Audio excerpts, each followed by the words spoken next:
until I had a chance to sit down with Tim Berners-Lee in Madrid about 3 weeks ago. If I could luck, we had 2 hours. So I grilled him about what is this semantic web system. He has a different word for it now. He calls it data linking. Data linking.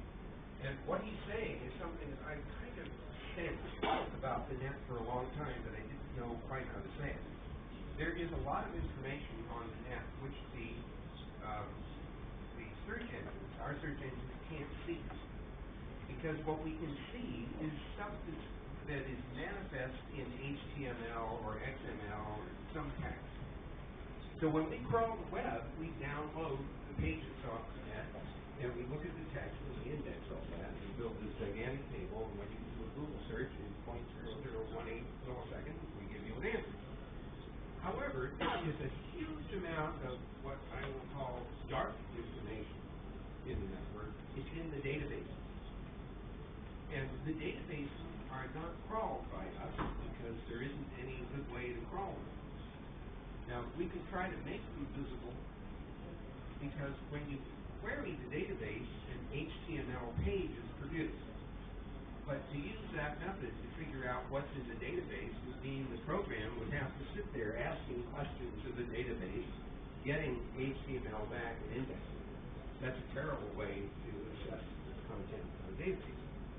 So what Tim wants to do is to identify the information in the database using some standardized descriptors of the content. And then he wants to be able to make it possible to search through the databases in order to discover information that's present. He also wants to be able to combine the information from these different databases. This is really hard because the description of the information in the database may differ from one database to another. The same words that might be used to describe the information in the database don't always mean the same thing. So my favorite example of this is 2. One of them is the word jaguar. Sometimes it means the animal. Sometimes it means the operating system for Apple, and sometimes it means the car.